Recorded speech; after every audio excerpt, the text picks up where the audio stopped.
Hello there, and welcome to Gooner U, where there are no degrees because the learning never stops. I'm Dove, a TA here at Gooner U, and my friend Keith is our stalwart distinguished professor of Arsenal and football studies. This week featured two matches. The first we hosted Chelsea, and then we played away at Tottenham. Hello, Keith.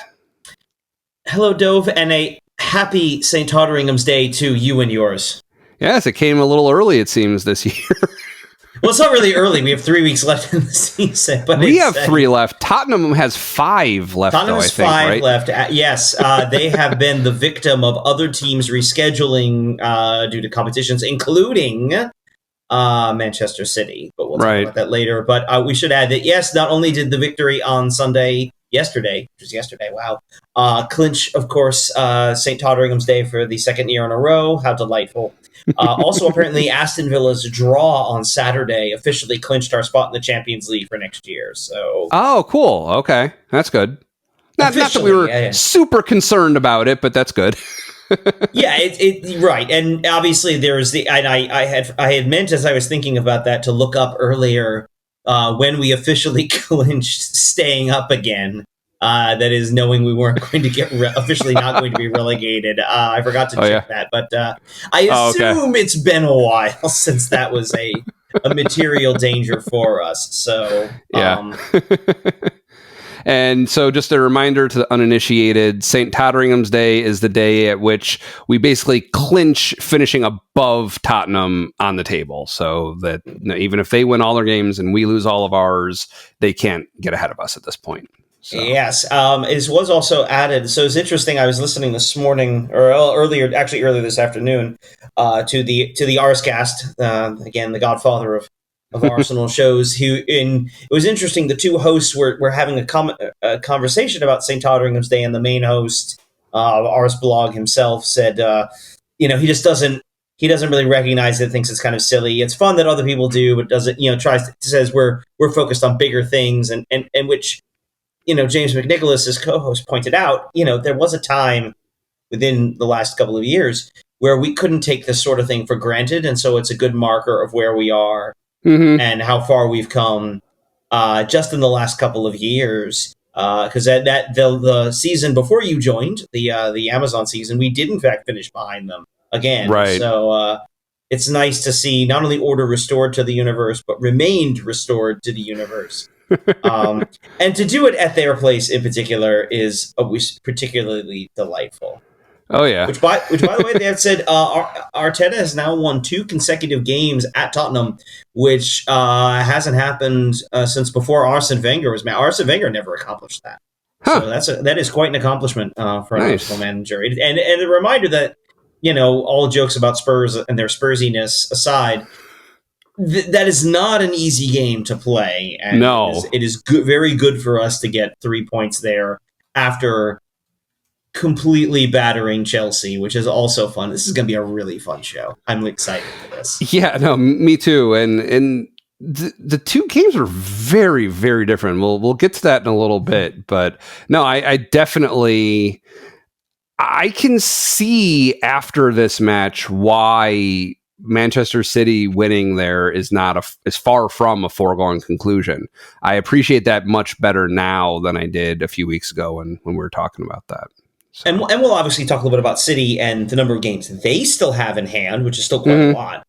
Games left to play, but they played this week after both of our games. They were the day after Chelsea, which they handled Brighton pretty well, which I guess isn't too much of a surprise, but I saw bits and pieces of their game yesterday against Nottingham Forest, and they didn't look great, but they still won 2-0, in part because Forest... Well, there's a reason Forest is fighting relegation. Let's just say that. Not surprising. They squandered their opportunities, is the best way to say it, which could be a case of City showing cracks and maybe feeling the strain of the run-in, or perhaps just some tiredness, tired legs. Or it could just be this is the game where they weren't their A game and they were able to win anyway, and they'll be able to, back it in and, kick on and finish strong at the end. Who knows? All we can do is do our best to keep the pressure on them. And so far, we're doing that. Right.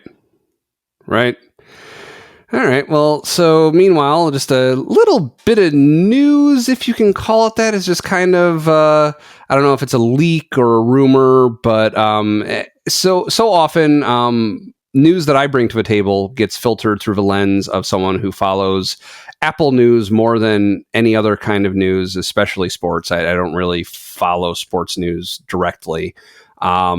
So this came to me through the Apple Insider blog. I've been reading them for a long time, and what they were talking about is, so as we know, Apple TV has the exclusive rights to MLS. They have for a couple seasons now. They're always looking to broaden their sports coverage. They've had Friday Night Baseball for a couple seasons now, also 2, maybe 3, and they were in bidding, like they were really trying hard to get the rights to NFL, which didn't end up happening. I think Google ended up getting it instead for a couple of years from now, whenever those switch over. But they're apparently trying and close to securing the rights to what the article, again, because it's not a sports focused article, only kind of obliquely refers to as a new FIFA soccer tournament. I was wondering if you had any idea what that tournament might be. Is this like the overhauled Club World Cup that they're making a bigger deal about than they have with the existing Club World Cup, or is this something else? Do you know? So I'm not 100% sure, although as I read the article again, I suspect this is in fact the Club World Cup. Okay. Because as I'm reading through this, so there's a paragraph in there that says the tournament will feature teams from around the globe playing over the course of a month in a competition similar in structure to the World Cup. Right. Successful teams from around the world are set to take part, including 12 from Europe. And if you actually go ahead and look at the setup for the Club World Cup, it includes 12 spots for UEFA, which have all been filled. So I suspect this is, in fact, they're bidding for the Club World Cup, which will take place in the United States next summer of 2025. Oh, cool. And we don't know yet how qualifications would work for that, or? No, we do. They are currently, the qualifications are basically finishing within each country's various Champions League. So all the European spots have been taken based on winning the Champions League previously, and then also their previous rankings over the last 4 years. We are not. We had to basically to win it this year to make that happen, and that's not going to happen yet. The European ones, again, I'm reading off the Wikipedia article, but I have no reason to believe that's inaccurate. That includes Chelsea, Real Madrid, Manchester City, Bayern Munich, Paris Saint-Germain, Inter Milan, Porto, Benfica, Borussia Dortmund, Juventus, Atletico Madrid, and Red Bull Salzburg. Yeah, I guess most of those aren't surprising. So, I mean, and there are teams who have been successful in, the first 3 are the last 3 winners of the Champions League, and I believe the current Final 4, Paris, Dortmund, Real, and Bayern, are all already qualified. So whoever wins this year's Champions League and theoretically gets the last spot is still already. It was funny. We were eating at our favorite Mexican place yesterday, so I didn't get up early enough to watch the Tottenham match live. But so we were out eating like a late lunch, early dinner, and this place always has whatever soccer matches going on. Typically in the Hispanic world is up on the TV, and so it looked like there was 1 or possibly 2 different La Liga matches going on while we were eating, and I'm pretty sure the second team that was playing, one of the teams in the second match was Sevilla, I think. So that was interesting. I was like, oh, I recognize that crest. Oh, I think I know who that team is. So that was fun. I was also worried because I hadn't seen our Tottenham match yet, and like they were showing clips. I recognized some Premier League jerseys. I was like, no, don't say anything about the match. Me trying to dodge spoilers, which it's usually not too hard, and I'm getting better at it all the time. But it's one of those things. Yeah. I was close to switching to the other side of the table, so my back would be to the TV, but it didn't come to that. They're really focused. Didn't come to that. Yeah. All right, so let's talk about the Chelsea match. So this was our 34th match of the season. This was on Wednesday, April 23rd last week, and we won 5-0, further buttressing our goal difference in stylistic fashion, continuing our sequence of clean sheets that we've had in the Premier League for a while. Well, actually, never mind. No, our notable sequence was away matches. Away clean sheets, yes. Right. But, which I'm sure will come up later. But definitely for now, yeah. But so I mean, it's still we've done very well overall, keeping teams off the board in general this season. And yeah, so it's Chelsea. So boy, that was fun. It I don't know. The first half, I don't know. There were times in the first half where it felt like we were getting close to one of those games we've seen us play in the past, or even earlier this season, like the Fulham game where we scored, but it never really felt like we were truly in control of the game, and that a moment of one bad breakdown could have leveled the game or given them something that they didn't, maybe, I don't want to say didn't deserve, but certainly something that we would have felt a little hard done by based on our play. I don't know. How do you feel? Yeah, the first half, I felt like we were generating chance after chance after chance, like a lot of them, not scoring except the ones, but overall, like just continuing to knock at the door, continuing to pursue them. It was funny to me whenever they showed the possession stats. I was like, oh, really? They've had the ball that much? It never felt like Chelsea did anything with their possession. We really kept them toothless the entire time. So even though by the numbers they did have a lot of possession, it was never threatening. Now, we didn't maybe threaten as much as I would have liked, but it was more like we were trying, like we were shooting a lot. They were shooting. Like I'm seeing by toward the end of the match, we had 13 shots. They had 5. We had 3 shots on goal. They had none, right? Which is what it felt like. It felt like we were just shooting and shooting and shooting. And like, I was pretty confident by the second half that we'd do something. I didn't know how much, but something. It turned out to be a lot, but yeah, I mean, I guess obviously in retrospect, it's easy to look back and go, yeah, Chelsea were pretty bad, and they were terrible in the second half. But yeah, we certainly. I mean, I think you're right that they were largely toothless overall, but it did feel they had a couple of chances that the kind where again we like with a bit of a the chance for a bit of a smash and grab, which would have been extremely frustrating, to lose to them of all teams that way. But or to even to drop any points to them that way, especially given the goal that went in. I mean, I will ask you as the amateur keeper. I mean, that seems like it's a great shot by Trossard to squeeze it in short side like that, but that seems like a big miss on the keeper. It did. It was also strange the way it bounced off the outside edge of his leg. You don't see that too much. Like usually you would expect he could have fairly easily kicked out his leg. I mean, maybe his posture was such that his weight was on that leg and he couldn't easily, but it seems like it was well within reach to have reacted to that just a little bit quicker and done something. But, yeah, it was a nice run up to that goal. That's for sure. I mean, I'd have to look and see. I feel like there was conversation about him. I don't remember Chelsea if he's their regular starter, if he's their backup because their starter's hurt, or they've been dealing with injuries, or if he's someone they brought in. The sense I've gotten with Chelsea a lot, and the joke on them has been in the last year or two that they basically just buy a whole bunch of players without any real sense of who they are or how they fit into anything. And they just keep collecting these young players and bringing them in, and they wind up with a roster full of really young players who don't really know what they're doing or what roles they're supposed to fill. Because they don't have any roles. They weren't bought to fill. Like, when Arsenal buys a player, Arteta clearly has something in mind. He says, this is what he's going to do. This is the role he fills. This is the place for him on the lineup. But this is what I'm going to build him around. And Chelsea seems the opposite. And there were times, I mean, we've talked about the growth and the development of the club. Watching Chelsea, especially in the second half when they just completely imploded on themselves, that's a reminder potentially of how this could have gone in our build, because you think about it, we have a very young roster as well, a lot of younger guys, and there's a lot of ways that and there's some talent. I mean, Mudrik's not a bad player. He's not quite worth what Chelsea ended up paying for him. Kukurea is a decent player. Jackson must be an endlessly frustrating player because you can see the talent, but then he just does some completely some moments that just have to leave you going, what are you doing? What sport do you play? What is any of this? Yeah, like when he tried knocking the ball in with his arm toward the end of the first half. Yeah, right. And again, some of that's.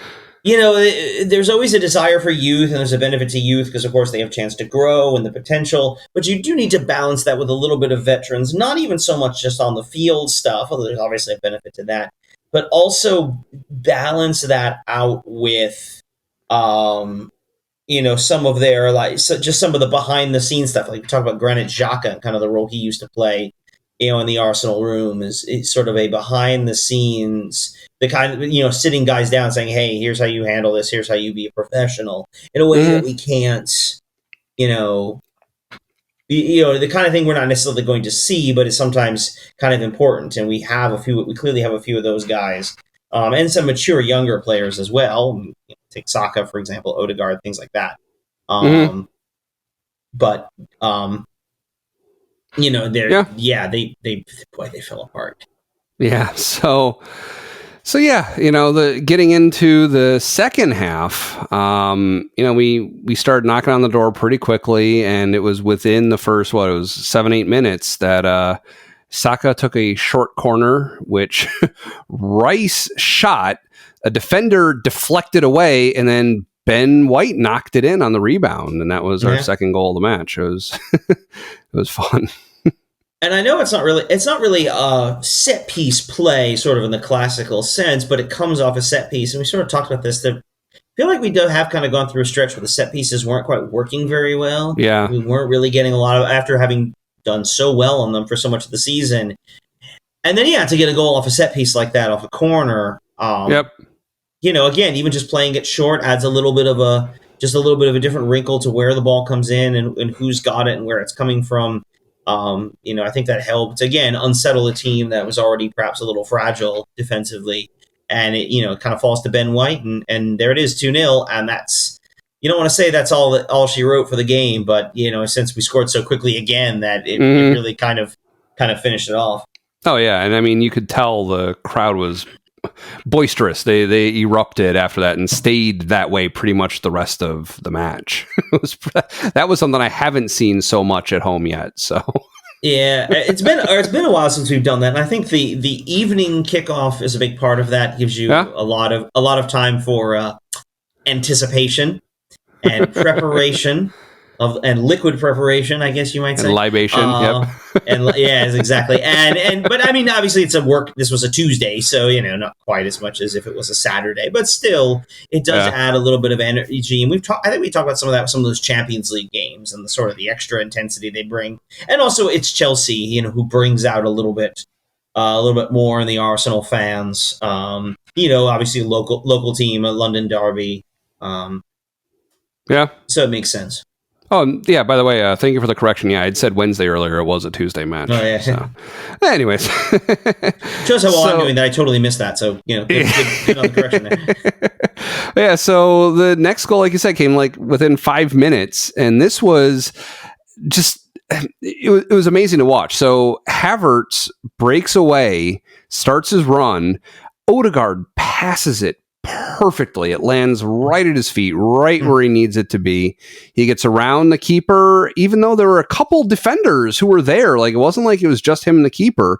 And he did what he needed to do, even though Kukurea, it meshed with him. Their legs were wrapped around each other. So, he still managed to get it in and get our third goal. That was something. It was an incredible finish. And, I mean, obviously the pass from Odegaard is just... I don't know how he does that. Just perfectly placed, perfectly timed. Havertz with it. I mean, again, that's a rocket into the top of the net. And as you said, sort of being tangled up with Kukurea. Some of that I looked like on one of the replays. It almost looked more like Havertz had a hold of Kukurea, which again, guys are grappling. That's not terribly unusual. There's no foul on that either way. But, to push that, he is rather. We talk about he's tall. He's rather strong. Sort of deceptively so, and then runs around and lets everyone know what he thinks about it. we have mentioned this in the past. I know there's sort of a taboo against celebrating against your former clubs. We talked about Declan Rice not really celebrating against West Ham. You can tell Havertz isn't particularly thrilled with the way things ended at Chelsea, nor is Chelsea. There are reasons they got rid of him, and so that was again, also it's Chelsea, so sticking it to him is always going to score you points with the Arsenal faithful. And then he did it again. Yeah. And then he did it again. Yeah. That was, just another beautiful shot. Yeah. That one bounced off the inside edge of the right post and deflected in. Yeah. It was, yeah. I mean, that's what you want to do. You'll hear them say, put them to the sword, right? That's what you want to do against a mid-table team. And, pause for effect. Yeah. Chelsea is a mid-table team right now. That's exactly the kind of thing you want to do to that kind. When you play a team like that, you think about some of those teams who played against teams that, we talk about some of the bottom ones can be tough because they're scrambling for relegation. We are starting to get to the point where if you're a club like Chelsea, your season's effectively over. You're not making it to Europe. You're definitely not going to be relegated. So the beach beckons, we might say, for some clubs, and definitely for Chelsea. I think it is beckoning. It's hard to tell about where they are overall. I mean, I do think Pochettino is a decent manager. I think he's a good guy to sort of lend them some stability after it's got a lot of the turmoil they've had over the last few years between the manager and the players and just the turnover in the ownership. But for the time being, it's pretty delightful to see them just completely floundering like this. And that's before Ben White accidentally scores a fifth goal.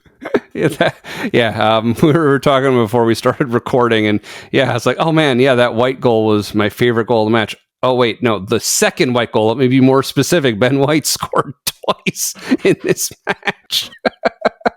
And that was so hilarious. At first, I was like, that was brilliant. That was an amazing shot. How did he know to do that? Then you see in the replay, say, no, that was supposed to be a cross, but it works. Was a cross. You can even see his face on the replay. And Ben White is not a sheepish guy, but he's got kind of a yeah. Like he can't quite believe he did that. But yes, I do not believe for a second that was deliberate. Obviously, in the aftermath, of course, that's what he meant to do, but that's not. But the fourth goal is what happens when you are really taking when you're taking and what is essentially an inferior team and just laying it on them. The fifth goal is what happens when when it's just your night. That's just fun. Yeah. Well, and I mean, you can imagine their mindset, Chelsea's mindset by that point too. Like I'm sure they're feeling a little bit less than their best. They're done. That game was over. That game's dusted. Overall, just especially in the second half, which felt a little bit. The first half, as I said, I felt there were some moments of danger, but I think the second half felt much more like the Arsenal we've come to expect in the season. Especially again, another quick turnaround. That was a Tuesday after having played Wolves on Saturday, after having played Bayern on Wednesday, and was that Tuesday or Wednesday? Yeah, I mean, you see sort of this succession of games. That's a lot lined up. And so to have that opportunity where you can turn it into a laugher is feels good. It feels real good, doesn't it? Yeah. And so then we beat a club record with that match, right? So before this week, our record for best score ever against Chelsea, they're another club that's been around a long time, right? Our record was beating them 5-1 in 1930, and we've now beaten that by beating them by 5 goals, 5-0. How does that stat go? If we beat them like 6-1 next year, is that considered a tie with this record, or is that better with more goals scored? Right, it's the margin. It's the margin of victory. So beating them by 5 goals would tie it. I mean, Chelsea's a longtime club, but Chelsea is a team that outside of 1 or 2 titles, I think they won in the 1 or 2 in the 70s, were kind of nondescript. They'd go up and down on occasion. They were nothing particularly interesting to talk about. And then in the early 2000s, they're bought by a Russian billionaire, Roman Abramovich, who's since spent a ton of money on them and turned them into, with his money and Jose Mourinho as manager and a few other things, turn them into what is now essentially what we call the Big Six of the Premier League. And they've had a lot of success over the last 20 years in terms of winning various trophies of all kinds. And so, to a certain extent, Chelsea they were a London club, but, prior to like 2003, like it didn't really get beating Chelsea was a lot like beating West Ham. Like it was cool and you should do it because you're Arsenal and you're better than them. But it wasn't necessarily a case of, we really want to beat those guys. That was reserved for Tottenham. But Chelsea has certainly put themselves in that position over the last 20 years. And so, okay. Yeah, so 5-0. They can take it. They can take it. Yeah. All right. Well, before we move on to Tottenham, let's thank Zencastr. So anyone who is watching or listening to this right now has Zencastr to thank for that, and we thank them for the platform that they provide. So this is what we use for every episode, and it's so easy. We just pop open in the browser, go to the URL. It's the same every time we record. And you click the record button and you start recording studio quality sound and up to 4K video with your guests right away. You feel a sense of zen knowing Zencastr's multi-layered backups ensure you always have your recordings in the highest quality, even if a connection is unstable. It is an all-in-one solution, so if you've ever thought about podcasting and gave up thinking you needed a lot of different tools and services, those days are over. With Zencastr's all-in-one podcasting platform, you can create your podcast all in one place and distribute to Spotify, Apple, and other major destinations. They also have a new iPhone app that makes it easier than ever to record on the go. So if that sounds good to you and you want to kick off your passion project, go to zencastr.com/pricing and use our code Gooner to get 30% off your first month of any Zencastr paid plan. I want you to have the same easy experience as we do for all our podcasting and content needs. It's time for you to share your story. So Tottenham, as alluded to, this was a very different match than the Chelsea one. So as we record, this, as you said, was yesterday. This was April 28th. This is our 35th match, leaving only 3 more for us in our season. We ended up winning 2-3, and those goals that they scored came fairly late. And it was... I don't know that I'd quite seen a match like this from us, at least not in a while, where we didn't dominate possession at all. Like we had less than 50% the entire time, and it felt like it. And it felt to me like we were holding them back more, and we were kind of breaking on the counter and things like that. Like we were somehow put into the position we so often put other teams into.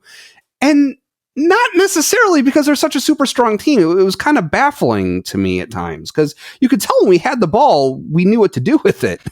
Yeah, so. It felt to me a little bit like sort of the plan against City. Like we talked about that, especially at City, we were going to sit back and not necessarily absorb pressure and bunker and counter necessarily, but we were going to be willing to concede possession with the idea that when we had it, we could turn the ball up the other way quickly. Tottenham is a very open team. They tend to push forward. They like to be more aggressive. And under their new manager, Postecoglou, is trying to do a lot to sort of reset the culture there. And they tend to be very dogmatic with their style, which is one of those that's going to come under criticism now and again. Oh, you need to stop doing that. You need to play a little more defensive here or there, do that sort of thing. But, from his perspective, I think I get it. You're trying to instill a culture that this is who we are, this is how we play. And yes, there are going to be moments where it may not be the tactically most astute thing to do, but we are going to play this way because this is the style I want to instill in you. Now, saying all that means there are going to be opportunities. We had a stronger midfield than they did. Their defense has holes in it. There are opportunities if we stay tight on our end. And I think by and large, it didn't feel to me, and again, some of this could just be the aftermath of the game, the aftermath of the game and knowing how it ends up, especially in the first half. It did feel a little bit like, almost a little bit like some of the City games in retrospect, where they had possession and they were moving the ball, but they weren't really generating real chances out of it. I don't know. How did you feel? Pretty much, yeah. I mean, and ultimately, yeah, like all the possession and passing related stats were in their favor, but yeah, the shots weren't, and that, yeah, basically, like we did hold them back, right? So that's the thing. So it felt like we were trying to hold them back. We were successful in that, right? We didn't give up almost any chances for most of the match. We were successful with that. So even though they were pressing more than we did hold them back, and then we were dangerous on our set pieces is really our saving grace in this match. If it weren't for that, we may not have ended up winning here. Perhaps. I mean, I will say, apparently, again, this is hearing things in the aftermath. Apparently, not only are we very strong on set pieces overall, but apparently Tottenham has struggled with set pieces all season. This has been a problem for them. And so, I mean, it is a case where as you watch it, they really do a very poor job. There's one, and I think it was on it may have been the goal or it may have been an early one, where Ben White is left completely alone with their keeper. Right. And they show a close-up on him. Yeah. He's like grabbing his glove, and the keeper clearly is like trying to bat him away. And that's just one of those, like, have you watched Arsenal at all this year? Right. Like, one of the things you need to do is have somebody, and we've seen teams do this, right? Put themselves between Ben White and the keeper and basically just box him out and not let him get in the keeper's way. Right. And then nobody did that. He was right. completely alone to do Ben White things. And then later in the match, they tried doing that. It was one of these where we were all standing outside the 6-yard box, and then we rushed in as it was being kicked, and Ben White found his way to the keeper. They were trying. There was a couple guys, I think, who were marking Ben White, and he just like slipped past them and still got to the keeper. And then I think that particular one just ended up being a foul was called or something, and we had to give up a free kick or corner kick or something, or goal kick, I mean. But it was yeah. And in the end, what that ultimately does, to a lot of extent, you keep doing that, it unsettles them, and essentially that's how you get that first goal. The corner kick comes in, and Højbjerg's just not really ready for it, and it goes right in off his head, and it's 1-0. Yeah. Yeah, it was surprising, and it was one of those ones where I had no idea what happened in real time. It was like you had to see the replay like 2 or 3 times before you actually saw what happened in that goal. I mean, it's a case where, like, again, when you're watching on TV in real time, the ball goes into the mixer and then goes into the net. You kind of assume it must have been your guy, right? Having quite good. I think was it Havertz or was it Gabriel? I didn't see. I don't know. And then you watch the replay and it's Højbjerg. Yep. I did send to you. You should take a look at this. I did send to you a link. It's the post game article from our blog. But if you scroll down, there's a delightful video. Clearly shot by some Tottenham fans from the corner right behind Saka. And you can hear them saying things to him. I think, I don't remember, I would maybe play with the sound off necessarily. This is the first time, because I don't remember all the things they're saying of the kind of things we want or heard over the air. But as you watch, they're giving him a lot of stick for it.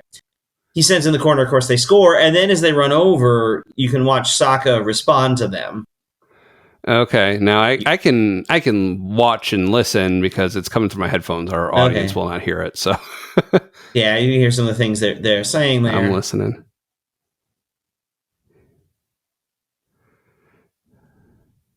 You let your something down. You let your country. Oh, they're referring to the Euros miss from a couple of years ago. Yeah, right. Boy, they're really hanging on to that, huh?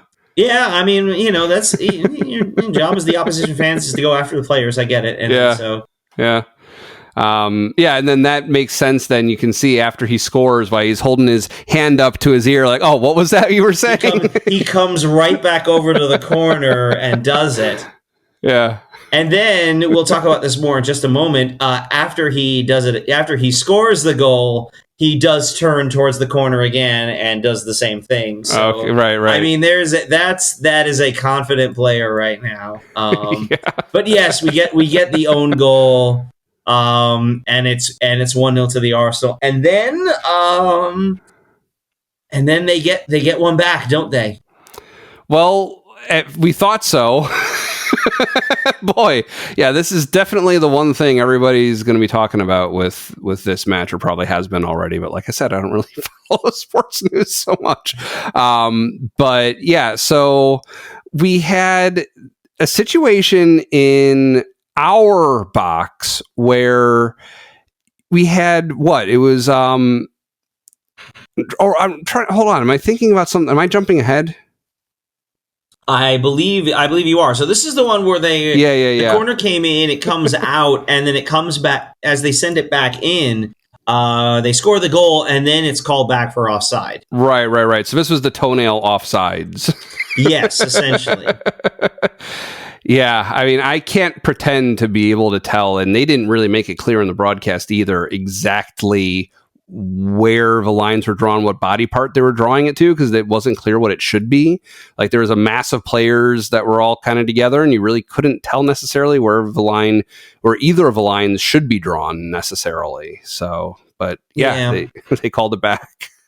Yeah, I mean, that's one of those where, I mean, look, they run the VAR, they do the thing. It felt like it took a really long time, and of course you see the screen there. I felt like they were frozen on that one frame for quite some, like, almost like, what else are you doing? Like, either advance the frame or draw the lines. Like, I don't know what you're... Right. But as they do that, on the one hand, the lines are drawn. He's clearly offside. That's some of the arguments from Tottenham people afterwards are that there was a deflection, that the ball came in through off our guy.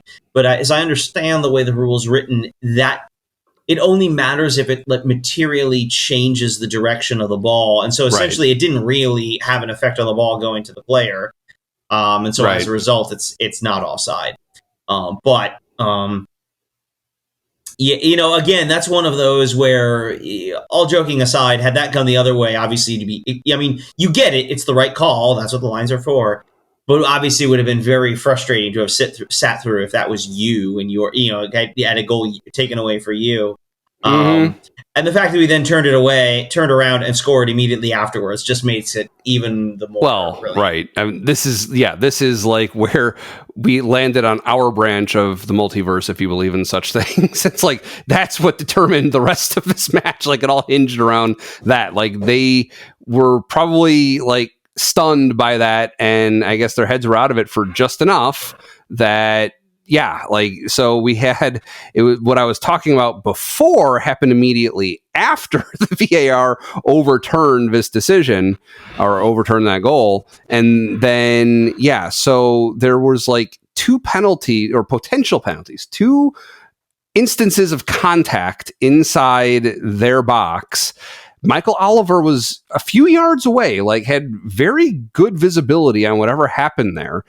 Doesn't call it, tells him to play on, and that's when the ball gets away and Havertz passes it to Saka, and Saka scores, and now it's 2-0 instead of 1-1, essentially. Kulusevski and James Maddison are the ones who go down. Kulusevski is one of those, there's minimal contact with Trossard. He basically knocks himself over. And then the other one is James Maddison diving, which is not the only time in the game he does that. Like, those are there is no way those should have been called penalties.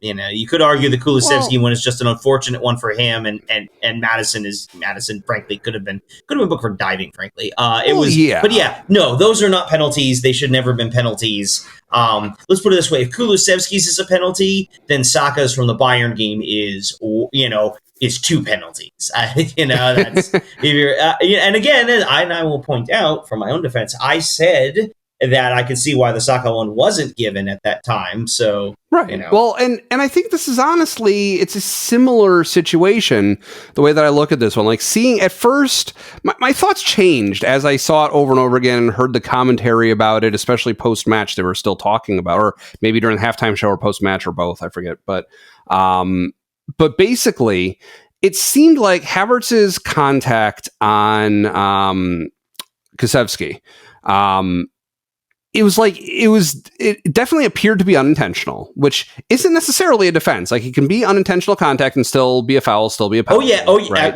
As we'll talk about, yes. Yeah, really, yes. So, yes, and it did seem like, especially the manner in which he went down, the accidental contact did upset his balance in a way that he stumbled and could not regain balance and ended up falling, right? I could see potentially that in an ideal world where the absolute truth of the situation against whatever letter of the law rules are in place that is maybe called. But where we ended up was Michael Oliver was close enough. He saw there was little to no contact from his point of view and decided it at least appeared to be diving. And then you get into VAR, and it's so funny. The commentators never, or not never, but don't mention as often as I would like, clear and obvious. That doesn't enter into the conversation on the TV broadcast most of the time. And this was definitely a case where whatever you think about Michael Oliver's call, it was not clearly or obviously wrong. Where maybe you do think that maybe that could have been a foul by Havertz in the box and lead to a penalty. But he was right there. He saw it so close. You can't call a clear and obvious mistake. And that was where it stood. And it deserved to stand under those circumstances. And we've been on the receiving end of those, and it does stink, but sometimes that's the way it happens. So... yeah, I mean, I think you're overanalyzing it a little bit too much. The contact is minimal. Yeah, you can't. I mean, again, given the things in this game that were also, and arguably rightly not given as penalties or other fouls, to given that a penalty would have been, especially given he's running away from the goal at that point. Like, yeah. Well, I mean, that was something that was actually interesting in this match overall. Is it felt like a very rough match at a lot of points, especially in the very beginning and toward the very end. Like Tottenham was being pretty aggressive toward us, which, fine, you don't necessarily expect otherwise. But it was interesting that, a lot of fouls went uncalled, and fairly, like, I didn't really have much to say about it being, in one direction or the other. It was really interesting to me. For such a rough match, we didn't get a yellow card until near the end. It was like the 77th minute when the first yellow card was issued. And then they started flying a little bit after. Yeah, and Michael Oliver was a bit reticent. I will say, when we've been critical of the referees, I've been critical of referees on here many times, but I do think, and talk about the idea of the referee as sort of a manager of the game, right? How do you manage the flow of the game? And there's that is an inexact science at the best of times. It's, like, sometimes you need to show those cards early on to say, all right, that's enough. Let's get this under control. Sometimes you don't want to do it because there is, especially with a derby, there's a lot of emotion, especially because with the way, both of these teams are desperate for something. We know, of course, about us in the title run, and Spurs are very much in the hunt. I mean, if Villa's now dropped points in their last two, Spurs are very much in the hunt for that top 4 spot.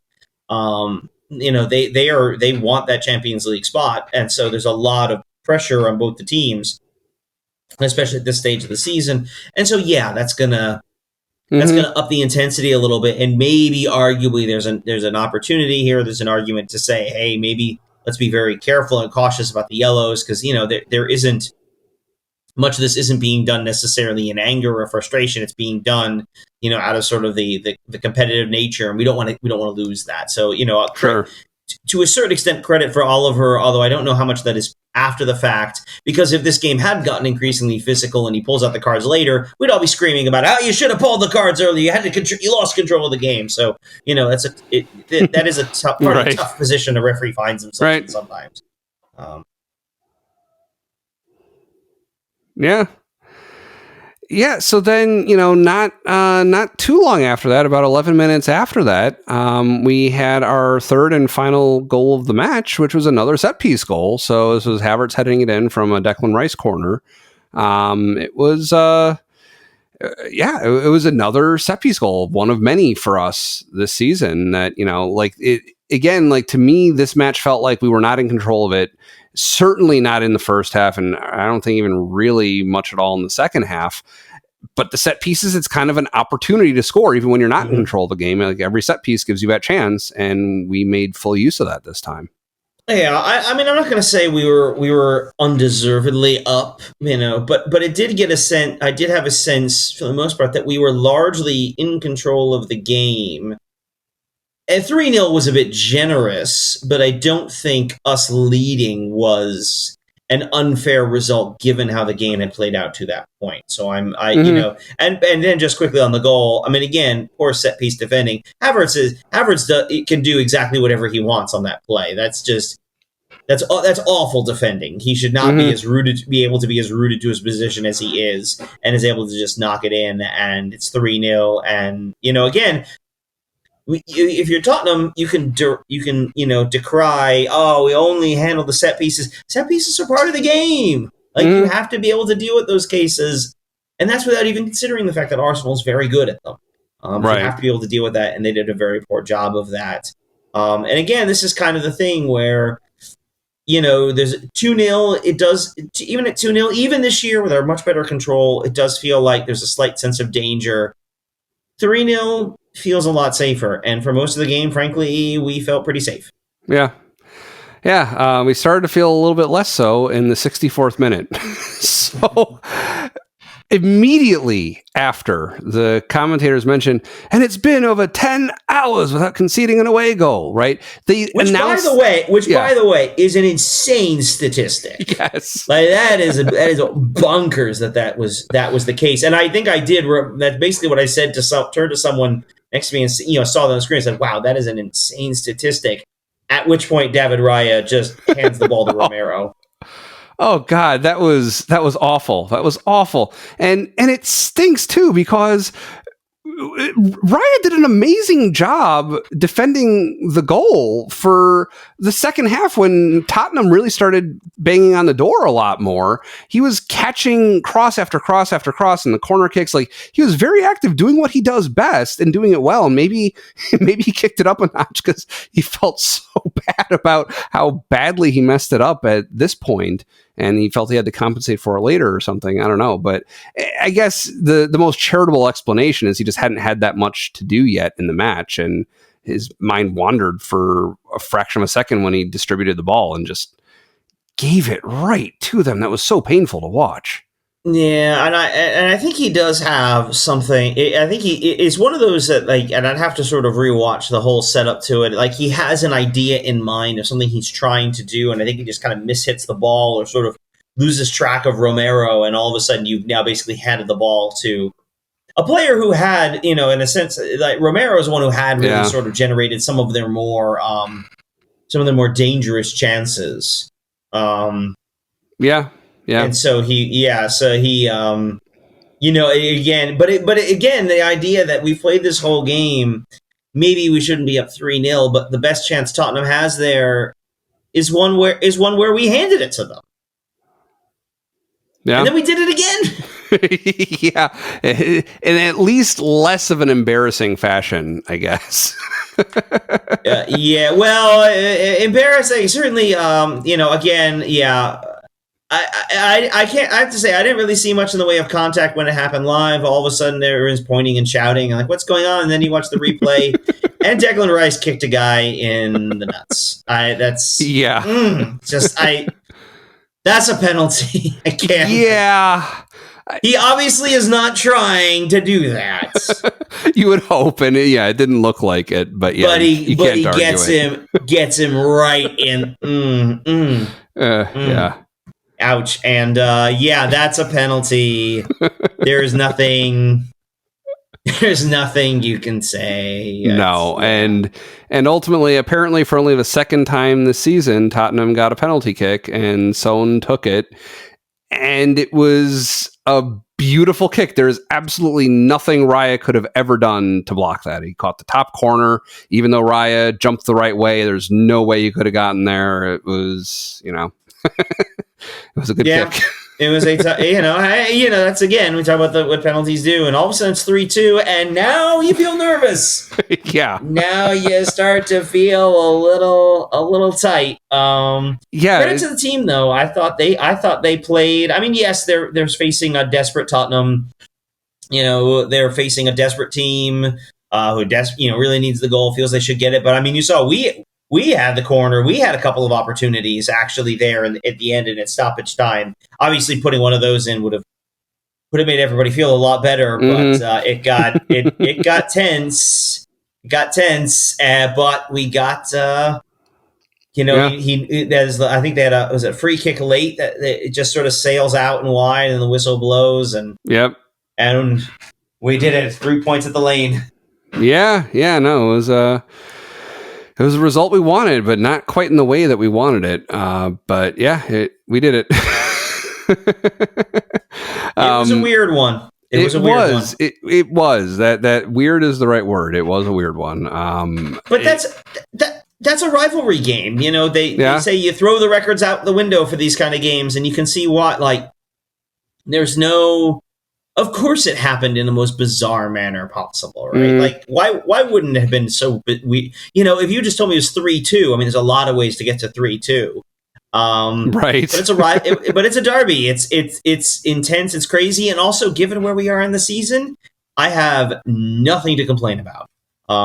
Like at this point, you are there. It's just about survival at this point, and we survived a little bit at the end there. But again, we gave ourselves those opportunities. We put ourselves in a good position. We could survive those mistakes. Because again, right? I mean, again, their 2 goals came off of just. Frankly, a bonehead carelessness play by Raya, and then an obvious mistake from Declan Rice, which sets them up for a penalty. Yeah, but we pulled through and we got 3 points, and given where we are, we're still ahead. Although City has the game in hand, we just have to keep the pressure on them, and they are the ones with extra games to play. They're the ones with midweek games to play. So we get a week off between games now for the rest of the way. So. Right. Yeah. All we can do is win. Yeah. One minor question regarding something that so first of all, Lee Dixon was one of the 2 guys calling the Tottenham match, and it sounded from what they were saying like he used to play for Arsenal. Yes, Dixon was a longtime Arsenal defender. So. Yeah. So he was a defender. So that's very, very interesting and pertinent to my question. So referring to Saliba at one point, he calls him a fullback and then pardons himself and says, "Oh, sorry, I meant defender." Right. That's confusing to me. So are those not synonymous? Like, is a fullback a particular kind of defender? Is it like a central defender? Whereas if you play on the sides, or No. The fullbacks are so they're all in the back line are the defenders. The fullbacks are the ones who are out wide. So Ben White is a right. So you have a right back. Those are the fullbacks, and then the central defenders are sometimes also called halfbacks. Although that's or center halves or central defenders. So all fullbacks are defenders, but not all defenders are fullbacks. Right. Okay. So Dixon was a right back also. So he I mean, now granted. The way a fullback played in his day versus the way they play now is very different. Well, right, yeah. But yeah, so when he calls Saliba a fullback, you say, "Whoa, he's not a fullback." But he is a defender. So that's kind of one of those you catch yourself in the moment and kind of make the adjustment and say something. Yeah. It's not so much that you gave it the most correct response, which would be to say a central defender or center back or something. But he's a defender. Okay, that's accurate. Yeah. Okay. Yeah. I guess when we talked about the different names for different positions last time, what I came away with was fullback means you go all the way back, you're a defender. Halfback in my mind meant you're a midfielder, you don't go all the way back. But no, midfielders are called midfield. That. Yeah, midfielders are midfielders, and then the backs play defensively. And a lot of that stems from the old what they call the WM, one of the earliest of the formations, where some of those names come from. Even though like a center half, why is he a halfback? If you look at the way the formation was originally drawn, where they were positioned, it actually does make sense. But those positions have sort of migrated since then. Yeah. So, is there anything else you'd like to talk about before we go to Player of the Week? No. London's red. London is red. Yeah. All right. So, who is your Player of the Week? I am going to say Kai Havertz. He knocked in a pair of goals against his former club, Chelsea. Got another goal, obviously on the header on the set piece for 3-0, essentially the game-winning goal in the derby. And then also, by the way, had a ridiculously delightful pass to Saka, getting it crossing field like that to spring Saka, where he eventually scores the second goal. So 3 goals and an assist. Might have had an assist or 2 in the Chelsea game as well. I don't remember, but and especially against Chelsea to knock in the other ones. I mean, again, Martin Odegaard was fantastic. Bukayo Saka was fantastic. He completely destroyed Ben Davies on that side. Davies was thoroughly outmatched by Saka. Declan Rice does Declan Rice things. Certainly a lot of players we can give credit to, but for me, I think Player of the Week, I got to say Kai Havertz. Yeah, that's a good call. He's definitely up there to me also. So thinking about it, and I try to, I guess one of the ways that I try to come up with this answer is, okay, so who is the player of each match in a multi-match week? And then kind of, does one of them maybe also contribute significantly to the other match? Or sometimes maybe not that so much as which match mattered more and needed them more in it. So for the Chelsea match, I felt like overall Odegaard was kind of the glue holding together all those goals, and he had significant contributions all over the field, all game, like he so often does. And I would give it to Odegaard for just that match. For the Tottenham match alone, I would say Saka overall. He contributed directly. He scored the one goal. He had the corner kick that kicked things off. Like overall, I would say Saka in the Tottenham match. I haven't recognized Saka in a while. He's due from me. But also, I would give it to him overall just because this match needed him more. The Tottenham match was a lot closer than the Chelsea match ever appeared to be. We needed heroic intervention, and Saka supplied it. So, I mean, that's a fair shout. And I will say, it does sort of follow on the idea that your best players need to be your best players in the biggest moments. Yeah. And I remember talking about this in the case of Granit Xhaka. There were some games where Xhaka's your best player, and that's fine for Xhaka, but it says a lot about the team around him that Granit Xhaka was your best player, And so Bukayo Saka is arguably maybe Odegaard, maybe Saliba, probably our most talented player. He was immense. I mean, I don't disagree with that. Again, the Chelsea match kind of distorts things because who was good at Chelsea? Pretty much everybody.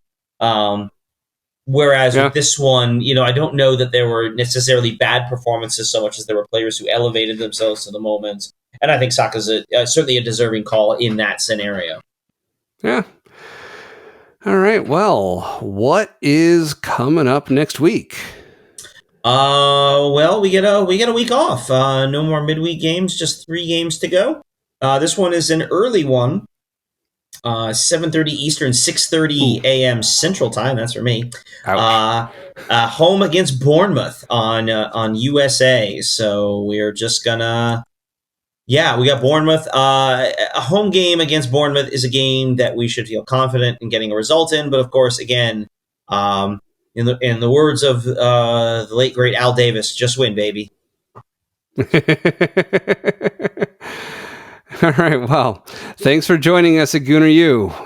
If you're watching us on YouTube, you can also listen to our show on Apple, Spotify, and some other places. If you're only listening, try watching us on YouTube. There's a link in the show notes to take you there. Wherever you watch or listen, join other smart and considerate listeners like yourself and subscribe, rate, and review the show. You can also share it with friends. Consider it homework from Gooner U. Thanks again to our sponsor, Zencastr. Find us on Twitter to get updates and ask questions. Check out our description for links to everything we talk about, including our sponsor and our Twitter pages. Again, my name is Dove, and you can find me on Twitter at Dove Frankel. With me, as always, is Keith, and you can find him in a pub watching Arsenal matches. Come on, you Gunners.